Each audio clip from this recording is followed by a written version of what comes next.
आदाब, नमस्कार। आप देख रहे हैं INN चैनल। मैं हूं शेख अहमद अली। इस न्यूज़ बुलेटिन में आइए नज़र डालते हैं दिन भर की बड़ी खबरों पर। कोरोना वायरस के मामले फिलहाल थमते नजर नहीं आ रहे हैं। इतवार तक दुनिया में जुमला 1,62,386 मामले सामने आए। 6,065 लोगों की मौत हो चुकी है। ईरान में 24 घंटे में 113 लोगों की मौत हुई और 1209 नए मामले सामने आए हैं। यहाँ वजारत सेहत की जानिब से कहा गया है कि सभी लोग घर पर रहें ताकि हालात सुधारे जा सकें।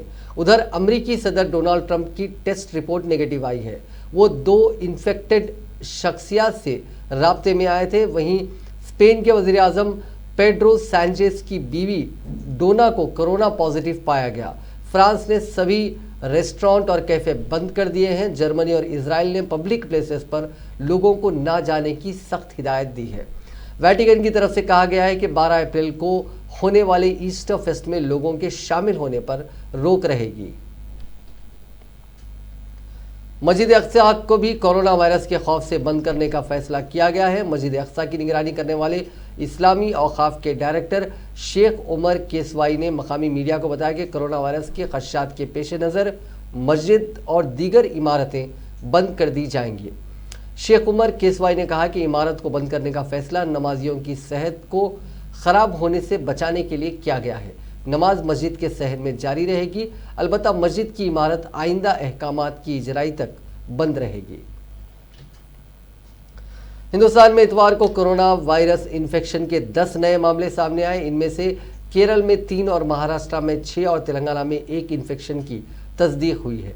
इसके साथ ही मुल्क भर में कोरोना वायरस के मरीजों की तादाद बढ़कर 109 हो गई। दिल्ली में इन्फेक्टेड मिला पहला मरीज पूरी तरह ठीक हो चुका है। उसे हफ्ते के रोज अस्पताल से छुट्टी दे दी गई। साथ ही उस शख्स के राब्ते में आए 105 लोगों की पहचान की जा चुकी है। इनमें दिल्ली के 41 और बाहर के 64 लोग हैं। उधर कर्नाटका के वजीर आला BS येदियुरप्पा ने कोरोना वायरस के बचाव के लिए पहली बार रियासत में हफ्ते भर के लिए शटडाउन का ऐलान किया। वहीं गुजरात के चीफ सेक्रेटरी अनिल मुकिम ने कहा कि रियासत में पब्लिक प्लेसेस पर थूकने पर 500 रुपये जुर्माना लगाया जाएगा। वजीर आजम नरेंद्र मोदी ने जनूबी एशिया में कोरोना वायरस से निपटने के लिए सार्क के तमाम ममालिक की मुश्तरका हिकमत अमली पर मिलकर काम करने और कामयाब होने की अपील की। मोदी ने जनूबी एशियाई इलाकी ताउन की तंजीम सार्क के ममालिक की अफगानिस्तान, भूटान, बांग्लादेश, मालदीव, नेपाल, श्रीलंका और पाकिस्तान के लीडरों के साथ वीडियो कॉन्फ्रेंसिंग के जरिए कोरोना वायरस की वबा से निपटने के ताल्लुक से तबादला ख्याल किया। वजीर आजम ने अपने इब्तिदाई बयान में उन ममालिक के लीडरों का मुख्तसर मुद्दती नोटिस पर एक साथ आने के लिए शुक्रिया अदा किया और कहा कि आलमी इदारे सेहत की तरफ से उसे आलमी वबा करार किए जाने के बावजूद सार्क में अभी तक इस वायरस के असरात बकिया दुनिया की निस्बतन कम है। जनूबी एशिया में कोरोना वायरस के मजमूई मामले 150 से कम है, लेकिन हमें बहुत मोहतात रहने की जरूरत है।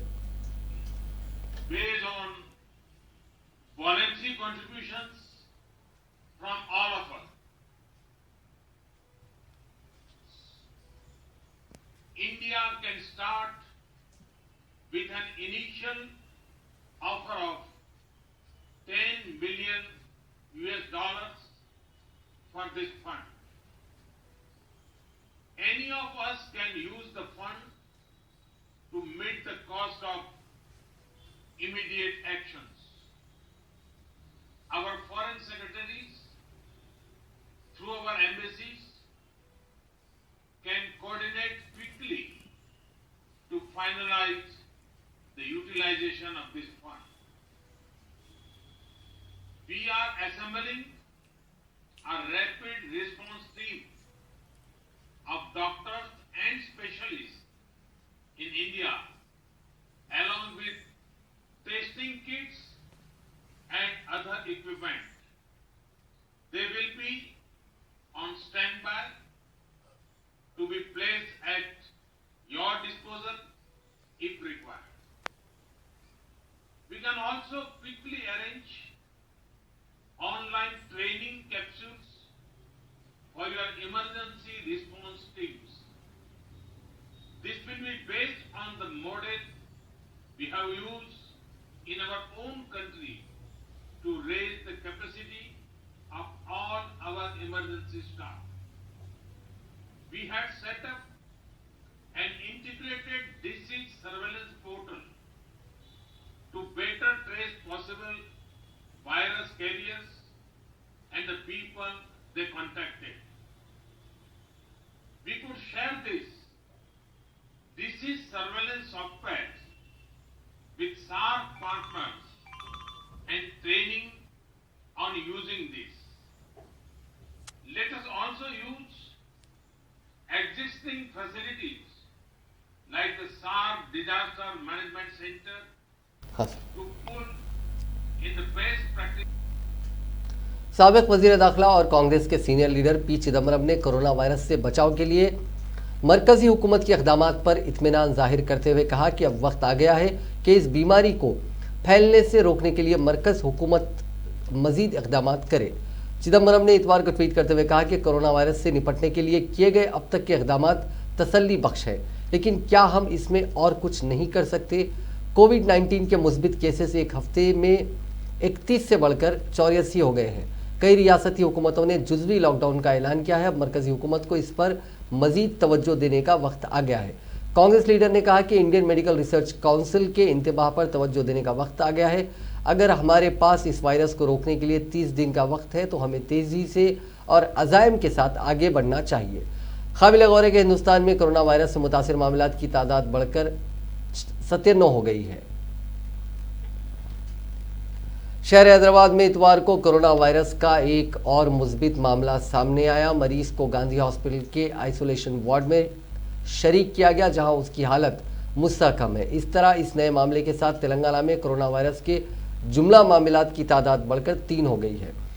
जुमे को महकमे सेहत के हुक्काम ने कोरोना वायरस की मुस्बित अलामात वाले एक शख्स को इलाज के बाद घर जाने की इजाज़त दे दी थी, जबकि गांधी हॉस्पिटल में हुनूस कोरोना वायरस के 2 मुस्बित मरीज जेरे इलाज हैं।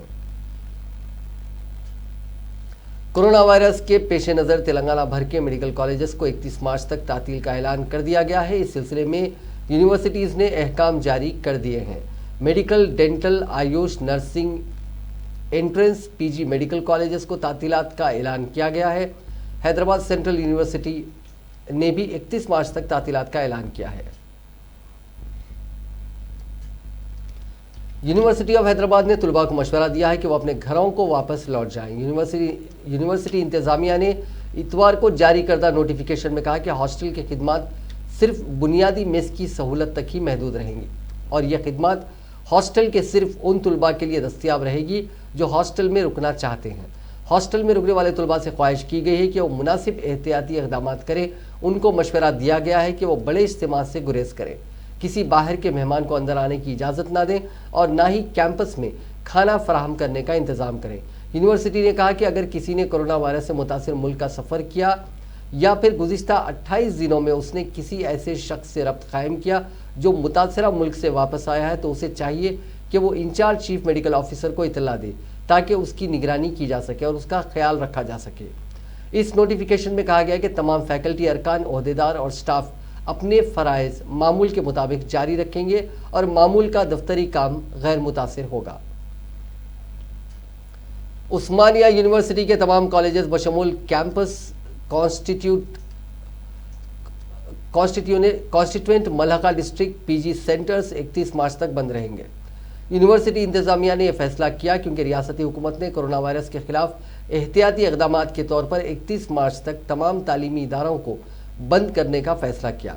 इतवार को यूनिवर्सिटी की जानिब से जारी करदा प्रेस रिलीज में इंतज़ामिया ने कहा कि तमाम सेमेस्टर इम्तहानात जिनका शेड्यूल पहले ही जारी कर दिया है और ऐसे इम्तहानात जो जारी हैं वो शेड्यूल के मुताबिक होंगे। इस प्रेस रिलीज में मजीद कहा गया है कि तमाम हॉस्टल्स, मेस के मराकज़ और कुतुब खाने फौरी असर के साथ बंद रहेंगे। एहतियाती इक़दामात के तौर पर तमाम सेमिनार्स, कॉन्फ्रेंसेस, सिम्पोजियम्स, वर्कशॉप्स, जलसे, फीस्ट, तुलबा के जलसे, खेलकूद की सरगर्मियाँ वगैरह की 31 मार्च तक इजाज़त नहीं रहेगी। ताहम यूनिवर्सिटी के इंतज़ामी दफातर और यूनिट्स मामूल के मुताबिक काम करेंगे। कोरोना वायरस के पेश नज़र आंध्र प्रदेश में बल्दी इंतखाबात मुलतवी कर दिए गए हैं। आंध्र प्रदेश के इलेक्शन कमिश्नर रमेश कुमार ने ऐलान किया कि रियासत में बल्दियाती इदारों के इंतखाबात 6 हफ्तों के लिए मुअत्तल कर दिए गए हैं। उन्होंने विजयवाड़ा में मीडिया को बताया कि कोरोना वायरस की इन्फेक्शन फैलने के तनाजुर में सेहत आम्मा को जहन में रखते हुए ये फैसला किया गया। हैदराबाद और उसके अतराफ के अजला के पार्क्स को बंद कर देने का Hyderabad metropolitan development authority HMDA ने ऐलान किया।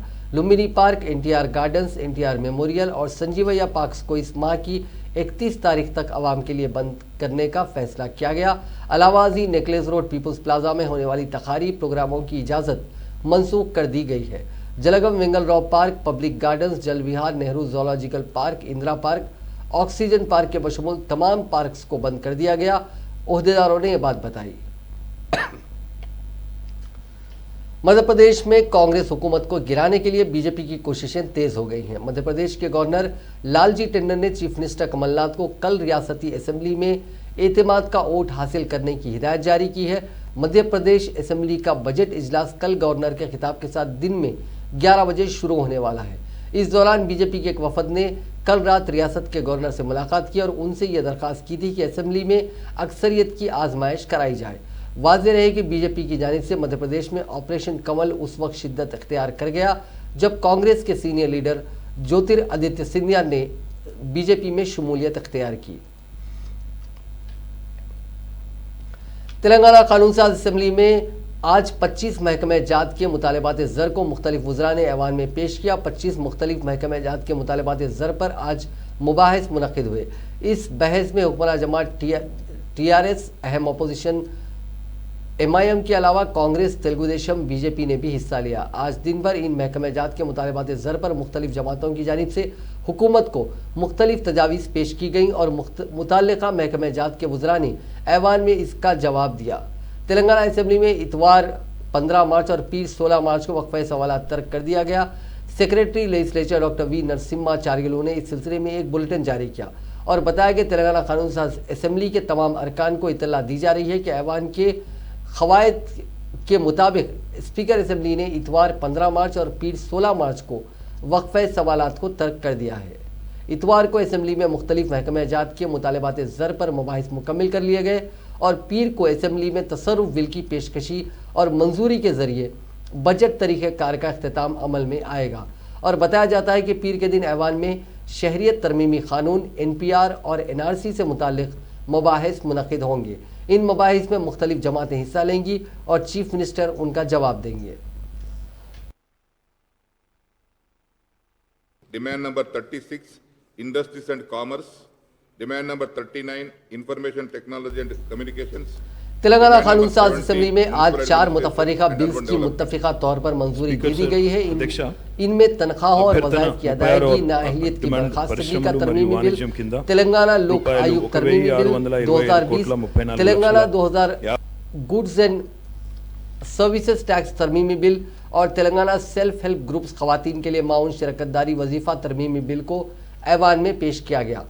रियासती वज़ीर फाइनेंस T हरीश राव ने तनख्वाहों और वज़ाइफ की अदायगी, नाअहलियत की बर्खास्तगी का तरमीमी बिल और तेलंगाना लोक आयुक्त तरमीमी बिल को ऐवान में पेश किया, जबकि Telangana goods and services tax amendment act को रियासती वज़ीर अफजाइश मवेशात T श्रीनिवास यादव ने पेश किया, जबकि तेलंगाना सेल्फ हेल्प ग्रुप्स ख़वातीन के लिए माउन शरकतदारी वजीफ़ा तरमीमी बिल को वज़ीर पंचायत राज एरबली दयाकर राव ने पेश किया। चारों बिल्स को ऐवान में मुत्तफ़िक़ा तौर पर मंजूरी दे दी गई।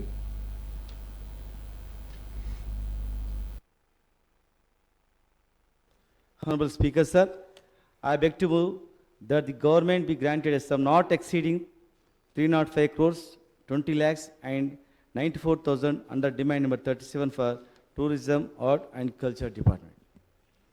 I request the Minister for Medical and Health to move the demand number 16, Medical and Health.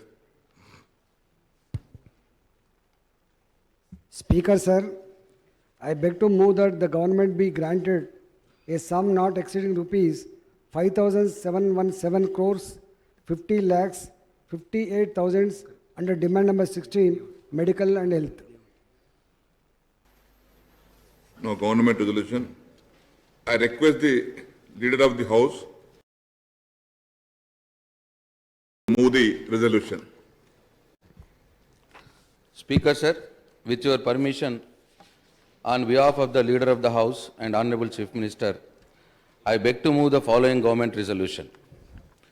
That this House ratifies the amendments to the Constitution of India falling within the purview of Clause D of proviso to clause 2 of Article 368 proposed to be made by the Constitution 126th Amendment Bill 2019 as passed by both the houses of Parliament.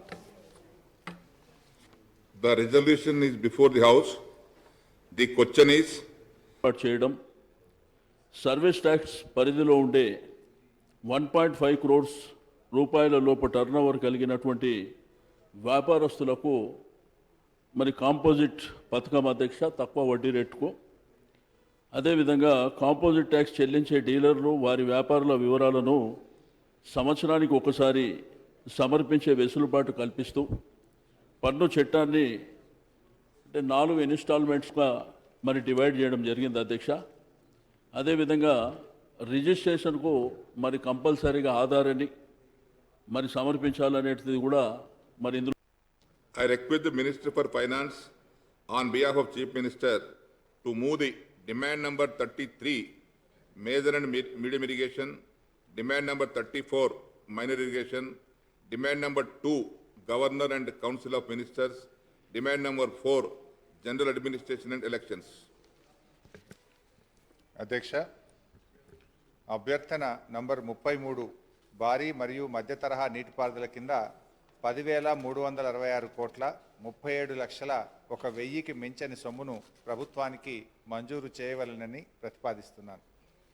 అభ్యర్థన number 34 చిన్న తరహా నీటిపారుదల కింద 602 కోట్ల 11,38,000కు మించని సొమ్మును ప్రభుత్వానికి మంజూరు చేయవలెనని ప్రతిపాదిస్తున్నాను. అధ్యక్ష, అభ్యర్థన నంబర్ 2 గవర్నర్ మరియు మంత్రిమండలి కింద 22 కోట్ల 75,13,000కు మించని సొమ్మును ప్రభుత్వానికి మంజూరు చేయవలెనని ప్రతిపాదిస్తున్నాను. అభ్యర్థన నంబర్ 4 సాధారణ పరిపాలన మరియు ఎన్నికల క్రింద 209 కోట్ల 90,76,000కు మించని సొమ్మును ప్రభుత్వానికి మంజూరు చేయవలెనని ప్రతిపాదిస్తున్నాను. वजीर बल्दी नज़्म व नस्क के तारक रामाराव ने कहा है कि हैदराबाद एक माशी ताकत बन चुका है और उसकी तरक्की के लिए 10,000 करोड़ रुपए मख्तस किए गए हैं। उन्होंने कहा कि नए म्युनिसिपल कानून के तहत आवाम को बेहतर खिदमात फराहम की जाएंगी। I request the Minister for the Municipal Administration and Urban Development to move the demand number 36, Industries and Commerce, demand number 39, Information Technology and Communications, demand number 17, Municipal Administration and Urban Development.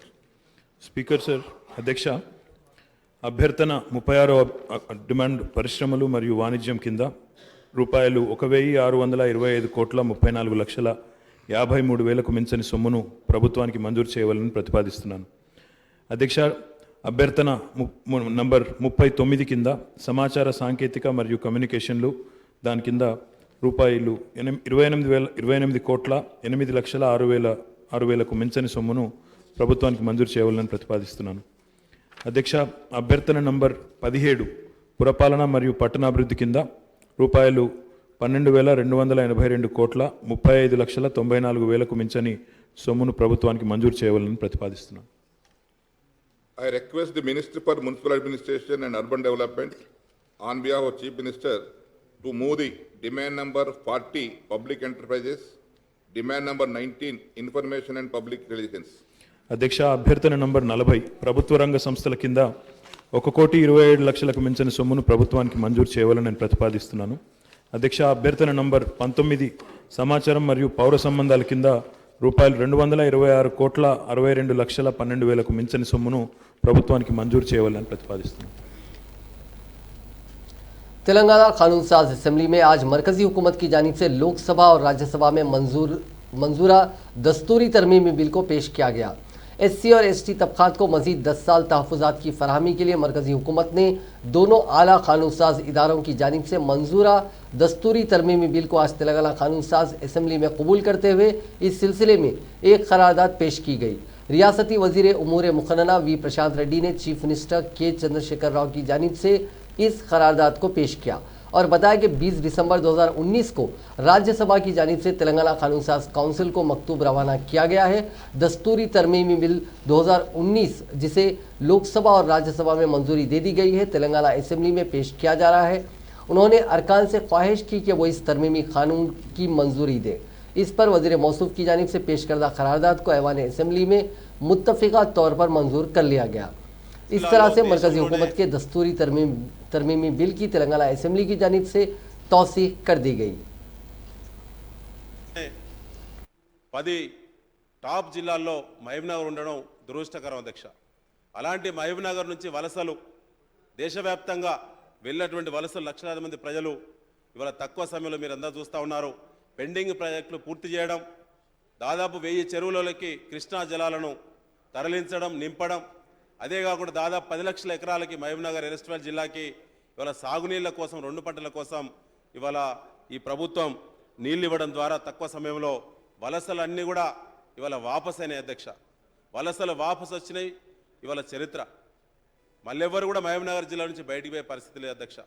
అదే కాకుండా నల్గొండ ప్రాంతంలో Dindi project గురించి కానీ, ఖమ్మం జిల్లాకు నీళ్ళు ఇచ్చేటువంటి Sitarama project గురించి కానీ, అదేవిధంగా దేవాదుల కంప్లీట్ చేసేటువంటి దాని విషయంలో కానీ ఇట్లా చెప్పుకుంటూ పోతే కాళేశ్వరం సంబంధించిన అనుబంధిత ప్రాజెక్టులైనటువంటి రంగనాయక సాగర్ కానీ, మల్లన్న సాగర్ కానీ, ఇతర ఏవైతే దాని కింద బ్యాలెన్సింగ్ రిజర్వాయర్స్ అనేక ప్లాన్ చేస్తారో అవన్నీ కూడా పూర్తి చేయడానికి వాళ్ళ ప్రభుత్వం యొక్క సంకల్పాన్ని నేను అభినందిస్తున్నాను అధ్యక్ష. ప్రధానంగా ఒక మాట మీ ద్వారా చెప్పక తప్పదు. ఇవాళ ఇంత పెద్ద మహాసంకల్పం పోరాటం చేసి తెలంగాణ తెచ్చినటువంటి గౌరవ ముఖ్యమంత్రి కేసీఆర్ గారి నాయకత్వంలో రెండోసారి ప్రభుత్వం ఏర్పాటైన తర్వాత वजीर तालीम सबीता इंदिरा रेड्डी ने कहा कि रियासत में उर्दू मीडियम स्कूल्स बंद नहीं होंगे बल्कि उन्हें मजीद मुस्तहकम किया जाएगा।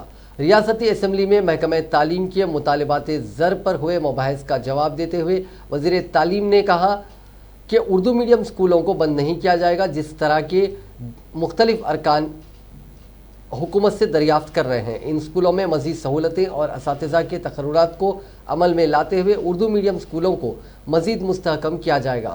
उन्होंने कहा कि स्कूलों में टीचर्स की कमी के पेश नज़र विद्या वॉलंटियर्स की खिदमत हासिल की जा रही हैं। इसके अलावा कई स्कूलों में हेडमास्टर्स नहीं हैं, जिसका कुछ अरकान ने तस्करा किया।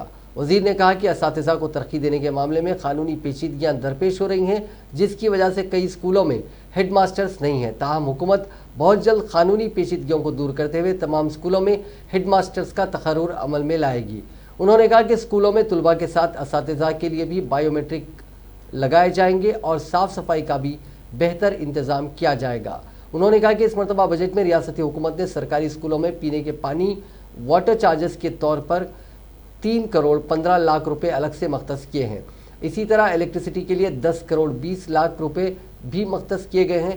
इसके अलावा फर्नीचर के लिए भी अलहदा रकम इस मरतबा के बजट में मख्तस की गई है, जिसके ज़रिए उर्दू मीडियम स्कूलों में बेहतर सहूलियात फराहम करने के इक़दाम किए जाएंगे। 2500 మంది స్టూడెంట్ కౌన్సిలర్స్ని నియమించడం జరిగింది అధ్యక్ష. వీళ్ళందరూ కూడా ట్రైనింగ్ కూడా ఇవ్వడం జరిగింది అధ్యక్ష. పిల్లలకి ఏదున్నా కూడా వాళ్ళు అక్కడ పోయి మాట్లాడి సాల్వ్ చేసుకోవడానికి అధ్యక్ష. అదే కాకుండా పరీక్షల సందర్భంగా ఏదైనా డౌట్స్ వస్తే నివృత్తి చేసుకునేందుకు బోర్డు ఆధ్వర్యంలో ప్రత్యేకంగా ఐటీ సెల్ కూడా ఒకటి ఏర్పాటు చేయడం జరిగింది అధ్యక్ష. దాంట్లో కూడా చాలామంది నిపుణులను పెట్టడం జరిగింది. తర్వాత విద్యార్థులు ఎప్పుడు కూడా మేనేజ్మెంట్ వాళ్ళు హాల్ టికెట్ ఇవ్వట్లేదు, ఫీజు కట్టకపోతే అప్పుడప్పుడు కంప్లైంట్ చేస్తూ ఉంటారు అధ్యక్ష. అది లేకుండా విద్యార్థులు నేరుగా హాల్ టికెట్లు డౌన్లోడ్ చేసుకునే అవకాశాన్ని కూడా ఈసారి కల్పించడం జరిగింది అధ్యక్ష. ఎగ్జామ్ సెంటర్స్ కూడా తొందరగా వాళ్ళు తెలుసుకోవడానికి సెంటర్ లొకేటర్ యాప్ కూడా రూపొందించడం జరిగింది అధ్యక్ష. పరీక్షల సందర్భంగా బోర్డు కార్యాలయంలో ఒక కంట్రోల్ రూమ్ కూడా ఏర్పాటు చేశాం అధ్యక్ష. ఇవన్నీ కూడా గౌరవ ముఖ్యమంత్రి గారు చాలా గట్టిగా చెప్పారు అధ్యక్ష, ఎలాంటి చిన్న మిస్టేక్స్ కూడా జరగొద్దని ఆ విధంగా ఏర్పాటు చేయడం జరిగింది అధ్యక్ష. దీంతో పాటు टीआरएस के रुकन असेंबली क्रांति किरण ने रियासत के सहाफ़ियों को मकानात के लिए ज़मीन फराहम करने की हुकूमत से दरख्वास्त की। असेंबली में महकमे इत्तलात और ताल्लुकात आमा के मुतालबात ज़र पर बात करते हुए क्रांति किरण ने कहा कि रियासती हुकूमत सहाफ़ियों की फलाह व बहबूद पर काफ़ी काम कर रही है। अब तक सहाफ़ियों के इलाज पर 22 करोड़ रुपए खर्च किए गए हैं। उन्होंने कहा कि सुप्रीम कोर्ट में सहाफ़ियों की ज़मीन का मसला ज़ेरे दौरा है, जिसकी वजह से ताखीर हो रही है। अदालत के फैसले का इंतजार किए बगैर सहाफियों को डबल बेडरूम के मकानात फराहम किए जाएं। ఉద్యమంలో పాల్గొని వారు కూడా మేము కూడా భాగస్వామయ్యేందుకు తెలంగాణ వచ్చిన తర్వాత తెలంగాణ రాష్ట్రం వచ్చిన తర్వాత ముఖ్యమంత్రి కేసీఆర్ గారు తెలంగాణ జర్నలిస్టుల కోసం అద్భుతమైన పథకాలను రూపొందించడం జరిగింది. ఏ రాష్ట్రంలో లేని విధంగా సంక్షేమ పథకాలను రూపొందించి ఇప్పటి వరకు జర్నలిస్టులు అంటే ఒక అక్రిడేషన్ ఉంటే చాలు అనేది ఉండేది. కానీ ఒక అక్రిడేషన్లే కాదు, జర్నలిస్టుల బాగోగుల్ని కూడా మేము చూసుకుంటామని చెప్పి కేసీఆర్ గారు చాలా అద్భుతమైన పథకాలను రూపొందించి వాళ్ళ సంక్షేమం కోసం కూడా ఇప్పటి వరకు అనేక కొన్ని కోట్ల రూపాయలను కూడా వెచ్చించడం జరిగింది. మొట్టమొదటిసారిగా తెలంగాణ రాష్ట్రం ఏర్పడ్డ తర్వాత 100 కోట్లను మీడియా అకాడమీకి ఇచ్చి సంక్షేమం కోసం పూర్తి స్థాయిలో వాటిని డిపాజిట్ చేసి వాటి నుంచి వచ్చే ఇంట్రెస్ట్తోని వాటి ఫిక్స్డ్ డిపాజిట్ చేసి వాటి నుంచి వచ్చే ఇంట్రెస్ట్తోనే మన ప్రెస్ అకాడమీ ద్వారా ఎవరైతే జర్నలిస్టులు విధి నిర్వహణలో చనిపోతారో లేదైతే వాళ్ళు విధి నిర్వహణలో వాళ్ళు తన అసహాయకులుగా మారుతారో వాళ్ళందరికీ కూడా సహాయం అందించడానికి ఈ ప్రభుత్వం పూర్తి స్థాయిలో అనేక రకాలుగా ఆర్థిక సహాయాన్ని అందిస్తుందని చెప్పి ఈ సందర్భంగా నేను మీ అందరికీ తెలియజేసుకుంటున్నాను. ఇలాంటి సంక్షేమ పథకాలని ఈ సంవత్సరం కూడా మరో 10 కోట్లు విలేజ్ జర్నలిస్టుల సంక్షేమం కోసం పెట్టినందుకు పొందుపరిచినందుకు ముఖ్యమంత్రి కేసీఆర్ గారికి కూడా నేను ఈ సందర్భంగా కృతజ్ఞత తెలియజేసుకుంటున్నాను. ఎందుకంటే అధ్యక్ష, మొదటి నుంచి కేసీఆర్ గారు జర్నలిస్టుల పక్షపాతిగా ఉండుకుంటూ వచ్చారు. तमाम नीम फौजी दस्तों बशमूल CRPF, ITBP और BSF को मशवरा दिया गया है कि वो कोरोना वायरस के मुश्तबा अफराद के लिए एहतियाती इक़दाम के तौर पर अलग थलग कैंप्स तैयार रखें। मरकज़ी ममलिकती वज़ीर दाखिला किशन रेड्डी ने यह बात बताई। ताहाल Indo Tibetan border police ITBP के कैंप चलाए जा रहे थे, जिसमें तकरीबन 500 अफराद के रहने की गुंजाइश है। ये कैंप दिल्ली के करीब अलग थलग रखने के मकसद से चलाया जा रहा था। किशन रेड्डी ने मीडिया से बात करते हुए कहा कि हमने मुल्क में हमारी तमाम नीम फौजी फोर्सेस को हिदायत दी है कि वो ज़रूरत की सूरत में मुताल्लिक़ा इलाकों में अलग थलग मराकज़ तैयार रखें।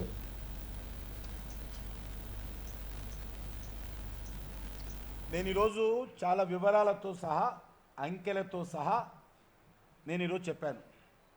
ఒక్క రూపాయి కందుల కొనుగోలులో రాష్ట్ర ప్రభుత్వం కేటాయించిందని అడుగుతా ఉన్నాను. ఈ సంవత్సరం సింగిల్ ఎన్పి ఇప్పటి వరకు ఒక్క రూపాయి కూడా ఇవ్వలేదు. టోటల్ మీరు అడిగింది రైతుల ఉత్పత్తులు 25% అన్నారు, మళ్ళీ అది 51,000 టన్నులు అన్నారు, మెట్రిక్ టన్నులు.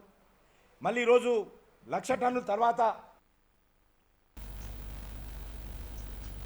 करीमनगर MP बंडी संजय कुमार को तेलंगाना बीजेपी का सदर नामजद किए जाने पर आज नामपल्ली में वाक़ पार्टी के रियासती दफ्तर में जश्न मनाया गया।